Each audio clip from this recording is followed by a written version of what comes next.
जयकारा बोलो माता रानी का। जगत माई महामाई माँ भद्रकाली की जय बोलो। माता रानी के सांचे दरबार की जय बोलो। तो मकर राशि वालों, स्वागत है आप सभी का मकर राशि भिंड यूट्यूब चैनल में। बंधुओं, भूत प्रेत, तांत्रिक क्रिया या फिर नजर हो या कोई टोना टोटका, हर एक चीज से आपको मुक्ति दिलाएगा यह एक महाशक्तिशाली शाकिनी रक्षा कवच।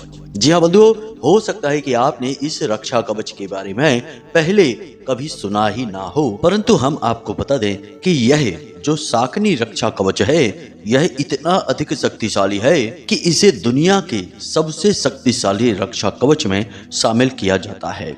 कई पुराणों में इस रक्षा कवच के विषय में अलग अलग व्याख्यान देखने को मिलते हैं। शिव पुराण में भी इसके विषय में बताया गया है, साथ ही साथ देवी भागवत और लिंग पुराण में भी इसका आंशिक वर्णन देखने को मिलता है। बंधुओं, हम आपको आज एक ऐसी गुप्त महाविद्या, महाशक्तिशाली ज्ञान देने जा रहे हैं जिसे किसी को देने के लिए लोग हजारों रुपए का चार्ज लगाते हैं, लेकिन हम आपको यह बिल्कुल मुफ्त माता रानी की सेवा में समर्पित करने जा रहे हैं। अब हम आपको बता दें कि आपके जीवन में जितने भी कष्ट हैं, चाहे वह पैसे रुपए की समस्या हो या फिर काम धंधा व्यापार सही नहीं चलता हो, कर्जे में आप डूबते जा रहे हो या फिर आपको ऐसा लगता हो जैसे कि आपके सारे जीवन की खुशियों को बांध दिया गया है, आपके ऊपर किसी प्रकार का तंत्र मंत्र टोटका हो चुका है, तो ऐसी किसी भी समस्या का कारण कहीं ना कहीं किसी न किसी प्रकार की नकारात्मक ऊर्जा होती ही है। अब यह नकारात्मक ऊर्जा आपको कई तरह से पीड़ित कर सकती है। आपके जीवन में जिस भी भाग में कमजोरी होगी उसी भाग पर यह नकारात्मक ऊर्जा हमला करेगी और आपको पूरी तरह से बर्बाद कर देगी। तो ऐसे में आपके पास बस एकमात्र यही रास्ता बचता है कि आप अपना रक्षा कवच अपने साथ रखें, क्योंकि आप जो भी पूजा पाठ अनुष्ठान करने की कोशिश करेंगे पहले तो वह आप कर ही नहीं पाएंगे, और यदि आप उसे कर भी लेंगे तो उसमें कहीं ना कहीं किसी न किसी प्रकार की विधि विधान की चूक हो जाएगी आपके हाथों से, और वही चूक आपकी उस पूजा पाठ का फल आप तक नहीं पहुंचने देगी। बंधुओं, जो नकारात्मक ऊर्जाएं होती हैं, तंत्र मंत्र की जो क्रियाएं होती हैं, वे जातक पर कुछ इस प्रकार से प्रभाव डालती हैं कि जातक को यही लगता रहता है कि शायद उसका भाग्य खराब है, उसके किस्मत में ही सुख लिखा नहीं है, इस वजह से वह कभी इस तरफ ध्यान ही नहीं दे पाता है और लगातार जीवन में कष्ट सहता रहता है। लेकिन बंधुओं, आज हमने आपको बता दिया है कि आपके जीवन के कष्ट और परेशानियों का स्रोत क्या है, तो अब हमें इसका उपाय भी बताना ही होगा।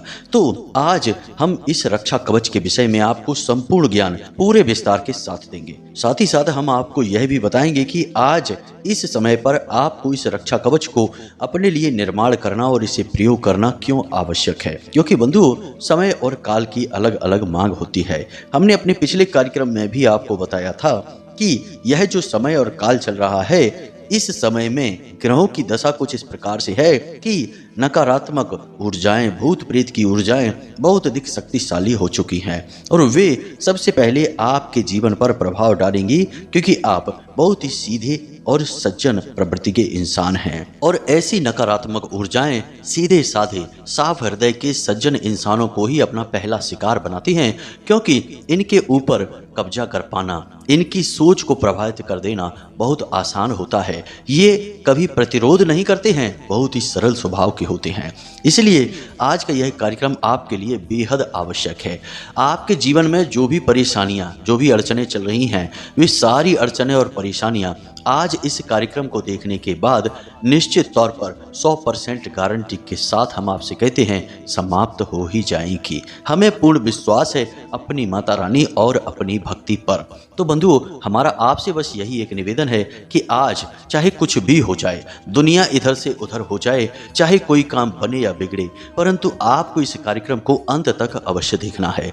इस कार्यक्रम के हर एक मिनट, हर एक सेकंड में ज्ञान की भरमार है, तो आपको 1 मिनट 1 सेकंड का भी कार्यक्रम मिस नहीं करना है, वरना आप अपने जीवन में आ रही इस भगवत कृपा को, ईश्वर के आशीर्वाद को खुद ही वापस लौटा देंगे, और फिर आप खुद ही बताइए कि आपके कष्ट और परेशानियों का कारण कौन बना, आप स्वयं ही बने। जी हाँ बंधु, तो ऐसी भूल नहीं करना है, इस कार्यक्रम में अंत तक बने रहना है। बंधु, हम दिल से बताते हैं कि हमने आज इस कार्यक्रम को तैयार करने में सचमुच में बहुत मेहनत की है। माता रानी से बहुत निवेदन किए हैं कि हे माता रानी, आपके भक्त बहुत परेशान हैं, पल पल पे ठोकरें, परेशानियां और लगातार अपमान सहते चले आ रहे हैं। इनके जीवन में किसी प्रकार से उद्धार होना चाहिए, आपकी कृपा पहुंचनी चाहिए। तो हे माता रानी, आप इन भक्तों के जीवन में आएं, अपनी कृपा लेकर आएं और इनके हर एक कष्ट को समाप्त कर दें। और जो हम विधि आज बताने जा रहे हैं, इन भक्तों के जीवन में इस विधि का पूरा प्रभाव होना ही चाहिए।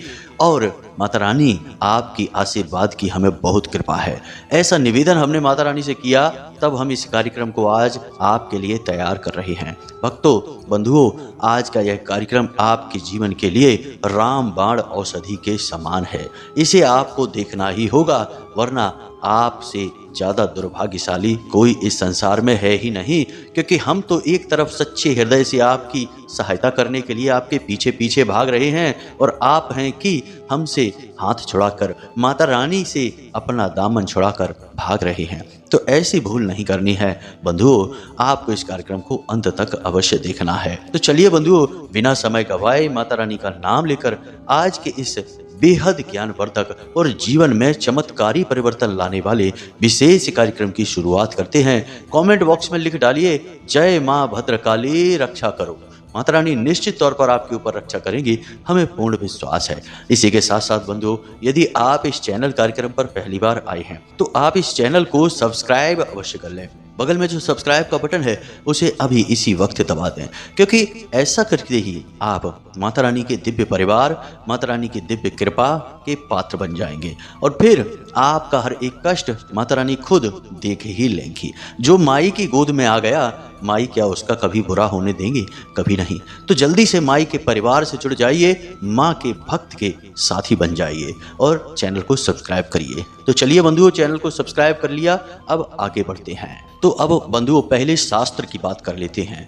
आपने शक्ति माँ के बारे में अवश्य सुना होगा, जिनका दूसरा स्वरूप माता पार्वती हैं। उन्हीं का एक श्रेष्ठतम स्वरूप, जिसमें सभी 10 महाविद्याएं, 9 देवियां समाहित हैं, जिन्हें हम देवी दुर्गा कहते हैं, चामुंडा देवी के नाम से भी जानते हैं।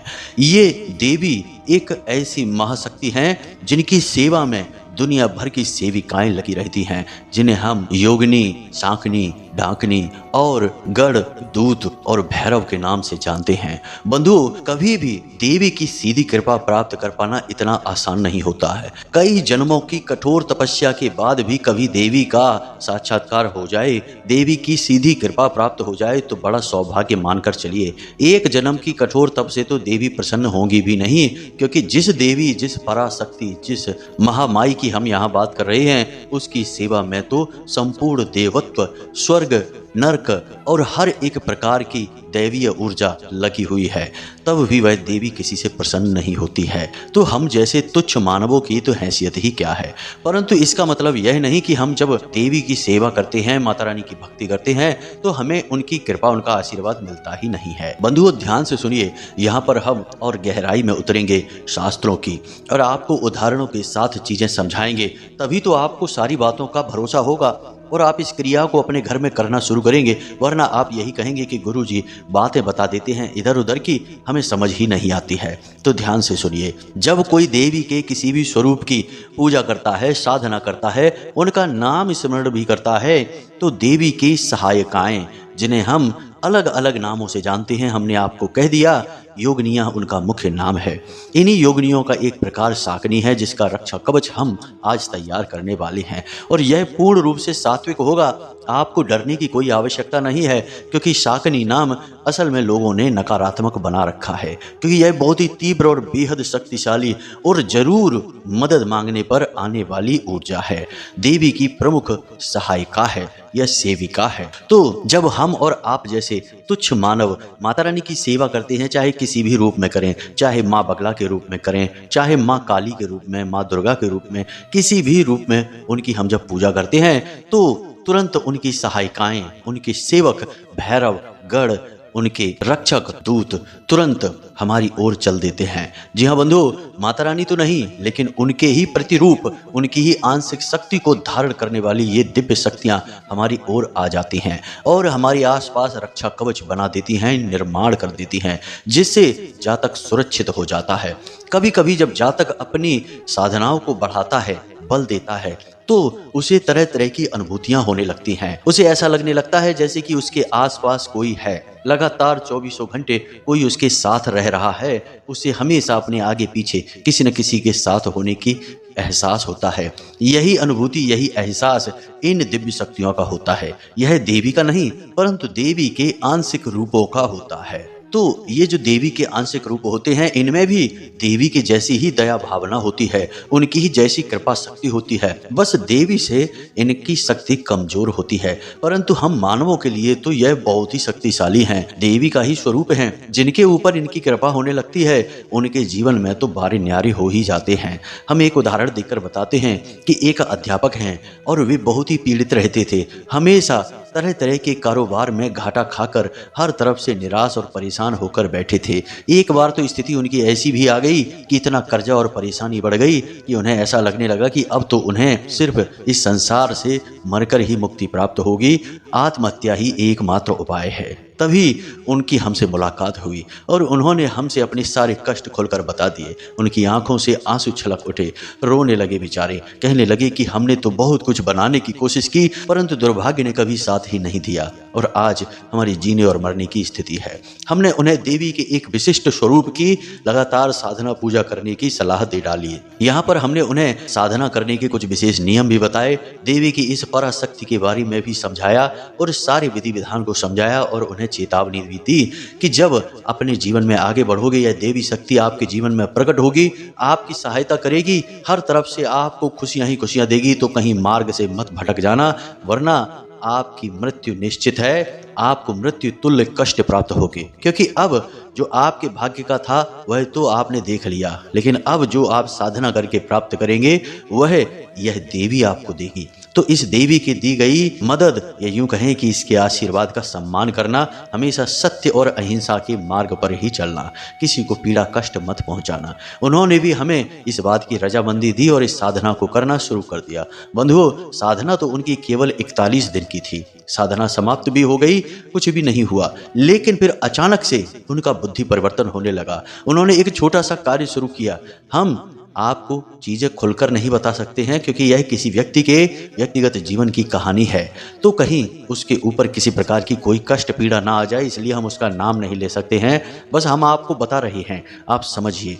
तो उनके दिमाग में कुछ ऐसे विचार आए कि उन्होंने एक छोटा सा व्यापार शुरू किया और वह व्यापार उनका दिन दूना रात चौगुना बढ़ा और अचानक से उन्हें इतना धन लाभ होने लगा कि सारा कर्जा ही समाप्त हो गया। लाखों रुपए के वारे न्यारे हो गए और आज उनके पास खुद का मकान, गाड़ी और बहुत इज्जत है समाज में। तो कहने का मतलब है कि यह सब कुछ उनके पास कैसे आया? यह देवी की कृपा और आशीर्वाद से आया, क्योंकि उन्होंने तो अपने भाग्य का प्राप्त कर लिया था, निराशा और परेशानी। तो बंधु, हमारा कहने का मतलब यह है कि देवी की कृपा प्राप्त तो होती है, परंतु उससे पहले देवी की पराशक्तियां, जो उनकी सेविकाएं हैं, जो उनकी सहायिकाएं हैं, सहायक हैं, वे आते हैं। तो बस हम आज उन्हीं के विषय में चर्चा करने वाले हैं। आज हम आपको एक ऐसा शक्तिशाली रक्षा कवच बनाकर बताएंगे जिसे आप स्वयं अपनी मर्जी से, अपनी इच्छा शक्ति से तैयार कर पाएंगे। परंतु बंधुओं, बात यही है कि जब हम किसी सात्विक शक्ति को साधने की कोशिश करते हैं तो हमें अपने जीवन से नकारात्मकताओं को समाप्त करना पड़ता है। यह पहली प्राथमिकता है। यदि हम अपने जीवन की नकारात्मकताओं को समाप्त किए बिना इन दिव्य शक्तियों को साधने की कोशिश करने लगेंगे, कवच आदि बनाने लगेंगे, तो इनका उल्टा प्रभाव भी पड़ सकता है। जी हाँ बंधुओं, तो इन बातों को जरा ध्यान रखना। आपको खुद को शुद्ध व्यवहार करना है, किसी को भी कष्ट नहीं पहुंचाना है, चाहे मन, वचन या कर्म कुछ भी हो।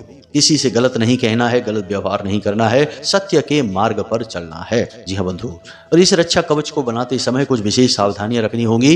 इसके विषय में हम आगे आपको बताने जा रहे हैं। अब ध्यान से सुनिए, सारी बातें बहुत ही महत्वपूर्ण होने जा रही हैं। जैसे जैसे कार्यक्रम में हम आगे बढ़ रहे हैं, कार्यक्रम बेहद ही महत्वपूर्ण और बहुत ही आवश्यक होता जा रहा है। एक एक बात को ध्यान से समझिए। बंधु, आपको 11 कीलें चाहिए। जी हाँ बंधु, क्योंकि इस क्रिया को कई चरणों में किया जाएगा, तो इस क्रिया में प्रयोग की जाने वाली चीज़ों के विषय में हम आपको बता रहे हैं। सबसे पहले आपको बता दें कि 11 कीलें चाहिए। और कील क्या होती है? जो चोभा होता है जिसे हम जूते वगैरह में प्रयोग करते हैं। जैसे जो मोची होते हैं, जो जूते वगैरह को दबाने के लिए कील का प्रयोग करते हैं, वही कीलें चाहिए। 11 कीलें आपको चाहिए लोहे की। पहली सामग्री यह है। दूसरी सामग्री, आपको आक और धतूरे की जड़ चाहिए। जी हाँ बंधुओं, क्योंकि हम शाक्त की बातें कर रहे हैं, शैव की बातें कर रहे हैं, तो यह शैव साधना में प्रयोग होने वाली वस्तुएं हैं। इन्हें ध्यान से सुनते जाना। काले रंग का एक कपड़ा चाहिए, काले रंग का ही एक धागा चाहिए। इसी के साथ साथ रुद्राक्ष की एक माला चाहिए। एक माला जिससे आप मंत्र का जाप करेंगे, मंत्रोच्चारण करेंगे, उसके लिए माला फेरने वाली। उसी के साथ साथ आपको 4 रुद्राक्ष की मालाएं और भी चाहिए। जी हाँ बंधुओं, ध्यान से सुनते जाना, यह विधि बहुत ही महत्वपूर्ण है। हम फिर से आपको बता रहे हैं बंधुओं कि आपको इस क्रिया को करने में डरने की कोई आवश्यकता नहीं है। बस होगा यह कि यदि आपने विधि विधान का पालन नहीं किया तो इस क्रिया का फल आपको नहीं प्राप्त होगा। क्रिया पूर्ण रूप से असफल रहेगी। बाकी नकारात्मक कुछ नहीं होगा। यह पूर्ण रूप से सात्विक विद्या है। बस इसे ध्यान से समझते चलना। इसी के साथ साथ बंधुओं, आपको चाहिए एक ताबीज। जी हाँ बंधुओं, ताबीज किसी भी प्रकार का हो, बस गोल होना चाहिए। उसके अंदर आप कुछ भरेंगे। साथ ही साथ आपको काले रंग का एक धागा चाहिए। अब आप तैयार हो चुके हैं। अब यह क्रिया कैसे करनी है इसे ध्यान से समझिए। यह क्रिया शनिवार के दिन हो सकती है बस, और किसी भी दिन नहीं। तो अब ध्यान से सुनिए। आपने सारी सामग्री को एकत्रित करना है। रात्रि के समय लगभग 9 से 11 बजे के बीच अपने पूजा घर में स्नान आदि करके जाना है। गाय के घी का दीपक जलाना है। देवी का जो भी स्वरूप आपके घर में हो, चाहे वह माता काली की फोटो हो, चाहे माँ बगलामुखी की फोटो हो, किसी भी स्वरूप का फोटो आप अपने चौकी पर रखेंगे। यानी एक चौकी बिछाएंगे, उसके ऊपर लाल रंग का वस्त्र बिछाएंगे, उसके ऊपर इस तस्वीर को रखेंगे। तस्वीर को अर्पित करने के लिए लाल रंग का ही आपको पुष्प चाहिए, माला चाहिए, और उसके बाद लाल रंग का ही प्रसाद चाहिए। खुद के बैठने के लिए भी लाल रंग का आसन होना चाहिए, और खुद के पहनने के लिए लाल रंग के वस्त्र होने चाहिए। यदि लाल रंग के वस्त्र खुद पहनने के लिए नहीं है तो आप लाल रंग की कोई चादर या फिर बड़ी सी टावल, जिसे हम कहते हैं साफी कहते हैं, उसे आप ओढ़ लीजिए। जी हाँ बंधुओं, अब आपने जो 11 कीलें ली हैं, उन कीलों को आप किसी एक छोटी सी कटोरी में, किसी बर्तन में रख लेंगे। उसे माता रानी के सामने अर्पित करेंगे। जो सामग्री आप लेकर आए हैं, जैसे कि धतूरा और आक की जड़ लेकर आए हैं, साथ ही साथ वह ताबीज, काला धागा, इन सब को आप माता रानी के चरणों में रखेंगे। प्रसाद के साथ इन्हें भी माता रानी को समर्पित कर देंगे। अब आपको क्या करना है, जरा ध्यान से सुनिए। रुद्राक्ष की आपके पास 5 मालाएं हैं। एक माला आप फेरने के लिए रखेंगे। 4 मालाएं आप माता रानी के सामने समर्पित करेंगे। संपूर्ण सामग्री को गंगा जल छिड़क कर पहले शुद्ध करेंगे, तब माता रानी को समर्पित करेंगे। अब एक लाल रंग की पेन लेंगे और सफेद रंग के एक कागज पर इस मंत्र को लिख लेंगे। यह दुनिया का सबसे शक्तिशाली शाक्त मंत्र है। इस मंत्र के प्रयोग से संपूर्ण ग्रहों की ऊर्जाएं समानांतर हो जाती हैं, आपके लिए सकारात्मक हो जाती हैं। इसी के साथ साथ माता रानी की संपूर्ण रूपों की साधना एक बार में हो जाती है। जी हाँ बंधुओं, इसे नवाड़ मंत्र कहते हैं। आपने इसके बारे में पहले भी सुना है, हमने आपको इसके विषय में पहले भी बताया है।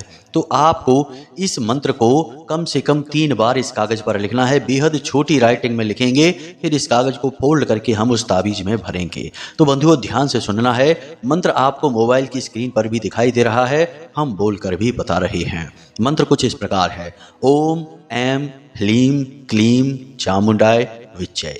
ओम ऐं ह्लीं क्लीं चामुंडाय विच्चय। तो यह मंत्र है। इस मंत्र को आपको याद कर लेना है, इसी मंत्र को आपको लिखना है। अब माता रानी के सामने आपने धूप दीप नैवेद्य आदि समर्पित किए हैं। अब हाथ जोड़कर माता रानी से कृपा की, उनके आशीर्वाद की प्रार्थना करिए। माता रानी से कहिए कि हे माते, हम आपकी शरण में हैं, आपकी कृपा आशीर्वाद चाहते हैं। हमारे जीवन में बहुत कष्ट हैं, हम बहुत परेशान चल रहे हैं, और आप यह सब देख रही हैं। हम अब आपकी शरण में हैं और हम चाहते हैं कि आप हमारी मदद करें, हमारे कष्टों से हमें मुक्ति दिलाएं। जी हाँ बंधु, इस प्रकार माता रानी से निवेदन करिए। फिर रुद्राक्ष की माला उठाइए और उस माला से कम 3 माला इस मंत्र का जाप करना है। वैसे तो 9 माला जाप करना चाहिए, परंतु समय अभाव हो तो 3 माला कर लीजिए। अगर 9 माला जाप करेंगे तो इसका बहुत अच्छा फल है, सर्वोत्तम फल प्राप्त होता है। जी हाँ बंधु, खैर, जब आपने इसका 3 या 9 माला जाप कर लिया, उसके बाद जो कागज पर आपने मंत्र लिखा है उसे फोल्ड करिए और उस कागज को उस ताबीज में भर दीजिए। उसी के साथ साथ जो आपने धूप जलाई थी उसकी थोड़ी सी भभूति है उसे भी उस ताबीज में भर दीजिए और उस ताबीज को बंद कर दीजिए। बंद करने के बाद उसे काले धागे में डालकर माता रानी के चरणों में फिर से समर्पित कर दीजिए। अब आपने जो काले रंग का कपड़ा लिया है उसमें धतूरा और आँख की जड़ जो है उसे भी बंद करके रख दीजिए। उस धतूरा और आँख की जड़ पर भी थोड़ा सा लाल सिंदूर और थोड़ी सी माई की भभूत चढ़ाएंगे। फिर उसके बाद काले रंग के धागे से लपेटकर उसकी पोटली का रूप देंगे और वही माता रानी के चरणों में रख देंगे। उसके बाद वे कीलें और रुद्राक्ष की माला भी माता रानी के सामने रखी छोड़ देंगे। उसके बाद माता रानी से निवेदन करेंगे कि हे माते, इन सब सामग्रियों में आप अपनी ऊर्जा भर दीजिए, अपना आशीर्वाद भर दीजिए। हमें आपकी कृपा की अत्यंत आवश्यकता है। हमारा जीवन बिल्कुल नरकमय बना हुआ है। इस कष्ट और परेशानी से हमें मुक्ति दिलाइए। इस प्रकार निवेदन करिए और इन संपूर्ण सामग्रियों को रात भर के लिए माता रानी के सामने रखी छोड़ दीजिए। रात भर के लिए यह सामग्री माता रानी के चरणों में रखी रहेगी। माता रानी की दिव्य कृपा इन सामग्रियों में समा जाएगी। अब यह आपका संपूर्ण रक्षा कवच है। अब इसे क्या करना है? अगले दिन सुबह सूर्योदय से पहले सोकर जागें। स्नान आदि करने के बाद माता रानी के मंदिर में जाइए, वहाँ थोड़ी साफ सफाई करिए, यानी अपना जो घर का पूजा घर है उसमें थोड़ी बहुत साफ सफाई करिए और फिर वहाँ पर गाय के घी का एक दीपक फिर से जला दीजिए। उसी रात वाले दीपक में मत जलाना, उस दीपक को उठाना, उसे अच्छी तरीके से धो लेना, उसके बाद ही उसमें आप दीपक जलाना। तो आपने गाय के घी का दीपक फिर से जला दिया। माता रानी से फिर निवेदन कर लिया कि हे माता रानी, हम जानते हैं कि आपने इन संपूर्ण सामग्रियों में अपनी कृपा भर दी है। अब हम इन सामग्रियों का प्रयोग बिल्कुल निडर होकर करेंगे। हमें पता है कि आप हमारे साथ हैं। इस प्रकार निवेदन करिए। अब वह जो ताबीज है उसे अपने गले में धारण कर लीजिए। वह जो पोटली आपने बनाई थी उसे अपने घर के मुख्य दरवाजे पर बांध दीजिए। अब जो 11 कीले हैं उन कीलों को आपको क्या करना है इसे ध्यान से समझिए। सबसे पहले अपने घर के चारों कोनों में, ठीक कोनों में, दीवालों में 2-2 कीलें आपको ठोक देनी है, यानी 8 कीलें हो गई। अब 2 कीलें आपको अपने घर के मुख्य दरवाजे के एक इधर और एक उधर अंदर की ओर से ठोक देनी है। 10 कीलें हो गई। अब एक कील को आपको अपने पूजा घर में माता रानी के चरणों में हमेशा के लिए रखी छोड़ देनी है। जी हाँ बंधु, इसे कीलन कहते हैं। कीलन करने से आपके घर में कोई भी नकारात्मक ऊर्जा रुकेगी ही नहीं, तुरंत भाग जाएगी सिर पर पैर रखकर। जी हाँ बंधुओं, क्योंकि माता रानी की चारों तरफ से कृपा दृष्टि आपके घर पर हो चुकी है। इसी के साथ साथ बाहर से भी कोई भी नकारात्मक ऊर्जा आपके घर में प्रवेश कर नहीं पाएगी, क्योंकि रक्षा कवच आपके घर के चारों तरफ बन चुका है। अब जो रुद्राक्ष की 5 मालाएं हैं उनमें जिस एक माला से आपने माला फेरी थी उसे आप पूजा घर में ही रखी छोड़ दें। माता रानी के पास कपड़े में लपेट कर रखें या फिर जो गोमुख होती है उसमें उसे रख कर रखें। अब जो 4 मालाएं हैं उन्हें किसी भी लाल रंग के कपड़े में लपेटकर अपने घर के चारों कोनों में रख दें। जी हाँ बंधु, रुद्राक्ष भगवान भोलेनाथ का स्वरूप है और आपने चारों तरफ से भोले बाबा और मां शक्ति की कृपा प्राप्त कर ली है। आपके घर के चारों ओर रक्षा कवच तैयार हो चुका है। बंधुओं, इस विधि से आप इस रक्षा कवच को तैयार करिए और उसके बाद बिल्कुल बेफिक्र हो जाइए। जी हाँ बंधु, किसी भी प्रकार की परेशानी, नकारात्मक ऊर्जा, तंत्र मंत्र, टोना टोटका होगा तुरंत समाप्त हो जाएगा। जिस दिन आप इस क्रिया को करेंगे उसी दिन से आपको इसका प्रभाव महसूस होना शुरू हो जाएगा। आपके घर में वातावरण बदलने लगेगा, आपके स्वयं के शरीर में ऊर्जाओं का प्रवाह बदलने लगेगा, आपको बहुत अच्छा महसूस होने लगेगा। लोग दौड़ दौड़ कर आपकी मदद के लिए आगे आएंगे। आपके रुके हुए काम अपने आप गति पकड़ लेंगे। जहां लोग आपके लिए ना बोल रहे थे वहां अब आपके लिए हाँ बोलने लगेंगे। जी हाँ बंधुओं, आपका वर्चस्व बढ़ने लगेगा। बंधुओं, हमने यह प्रयोग बहुत लोगों को बताया है गुप्त रूप से, खुलेआम नहीं बताते हम, क्योंकि लोग इसे कर नहीं पाते हैं। कभी कभी करने में बहुत मूर्खता भी कर देते हैं। ऐसे में उन्हें दुष्परिणाम देखने को मिलते हैं। तो कहते हैं कि गुरुजी आपने हमें ये प्रयोग बताया और हम तो उल्टा बहुत परेशान हो गए। तो भाई, जब आप कोई सकारात्मक कार्य करते हैं तो गलत कार्य नहीं कर सकते हैं। आपने जब यह रक्षा कवच अपने लिए बनाया तो अब हर वक्त माता की जो सहायिकाएं हैं, सेविकाएं हैं, जो उनकी ऊर्जा पराशक्ति हैं, वे आपके साथ रहेंगी। तो अब ऐसे में आप शराब नहीं पी सकते, जुआ नहीं खेल सकते, मांसाहार नहीं कर सकते हैं, गलत भोजन और गलत वातावरण नहीं कर सकते हैं, किसी की चुगलियां नहीं कर सकते, गलत कार्य नहीं कर सकते, किसी का हक मार कर नहीं खा सकते हैं। मतलब कहने का यह है कि अब आपको बहुत ही सात्विक और साधारण बनकर रहना है।